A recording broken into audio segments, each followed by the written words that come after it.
Let me hit the round of applause. Better late than never. 4 current and former Louisville police officers involved in the deadly raid of Breonna Taylor's home, including detectives. No, keep my goddamn round of applause going. Including detectives who worked on the search warrant, and the ex-officer accused of firing blindly in their home had been charged with civil rights violations and other counts. How do we feel about it? I love it. We're familiar with the story? Of course. Yes, absolutely. I'm happy. Rest in peace, Breonna Taylor. Yeah, it's about time that, I mean, hopefully, I never have faith in the fucking justice system actually prosecuting police or anyone in the law enforcement field. But I do hope that we see something come to them for this. That shit was fucked up. There's no other way to spin it. Yeah, I think the dude that, it's my opinion, I think the dude that shot, he gonna get off, but the other 2 dudes gonna go into jail. The ones that falsified the report, they going to jail. Because the whole premise behind the warrant was based on some bullshit. So they gonna go to jail. Okay. But the dude firing, you said I don't think he gonna go to jail. Okay. Really? Why? Because from just when it was going on in real time, allegedly that particular state and that particular municipality has no knock warrants. Yeah. So when they exercised the warrant, homeboy started shooting first. Allegedly, that was in the house. Okay. He started shooting first, and they fired back. That is the story that was given. Please don't, but that's the story that was given. So I think he gonna get off because exercising a no knock warrant is not illegal in that particular state.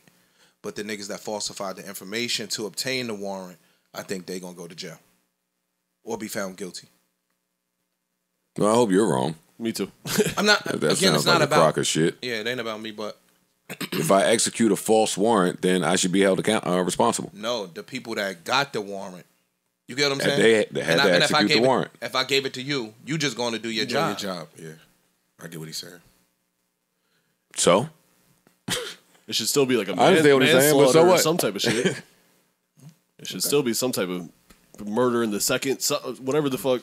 I won't be mad if you go to jail. But they said he willfully used unconstitutionally excessive force. And I guess the slippery slope comes where, like you said, if it's return fire, what is excessive, what is not excessive? I won't pretend to be an expert on the laws out there. Right. I do not know. What was going on. I know a young black woman was asleep after a long day of work and murdered, and her boyfriend was doing his best to protect the sanctity of the household and her. That's what I know. However, the law wants to divide that up. We'll find out. More will be revealed. Which kind of is just Second Amendment right. That's what I was just about to say. It's protected. And that's why I'm saying. Tyrannous government. Literally what it was. Absolutely. Yeah, there's too many laws in play here for me to pretend I know what's going on. I'm just glad that they're spending the money to go out and I saw a lot of people saying, "Oh, why is it not a murder charge?" And from what I understood, murder has to come from the state. Like that federal charge, they couldn't charge them with murder. No, I don't know. That's what I was reading for about. murder, you got to have a motive and an intent. So you got to intentionally go out to kill somebody. And you got to have a motive to do so. And if you don't have motive and intent, you're not going to be able to prove murder. Okay. So you can't say that the cops, when they went there, they intended on killing. Well, I think it's degrees of murder too, right? I think second degree. But murder, the charge in itself, you have to have motive and intent. Got it. The first degree shit is premeditated murder, etc. But got it. Okay. Anyway, all right, cool.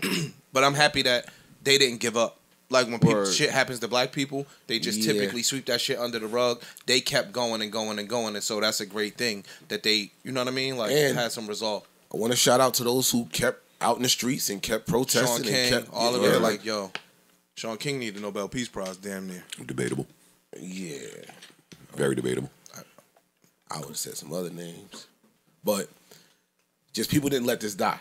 Sure. Like, they kept this going. So I'm got some results. And we'll keep monitoring this and see what happens. Mm-hmm. Rest in peace, Breonna Taylor, again. Yeah, I'm going to hit the round of applause on that. That was a nice feel-good story. Yeah. Good to get a few of those across your news feed every once in a while. Hell yeah. Is On there the Alex Jones shit, not to go back to it, but do you think it's a slippery slope of freedom of speech and shit? As we're all members of the media, for like it or not. No, I don't think that's freedom of speech. Explain. Well, even if it is. I think there should be a limit to freedom of speech if it's damaging to other people's shit. I think there is some. I think it's libel, slander, some along those lines. I just think that that freedom of speech shit is a little different when you just out here lying and causing mischief. Mm-hmm. You know what I'm saying? Like, that's just a different ballgame. I think that you shouldn't have had that, right? Mm-hmm. Anyway. Yeah, it's the weekend. Yeah. Enough, Daddy.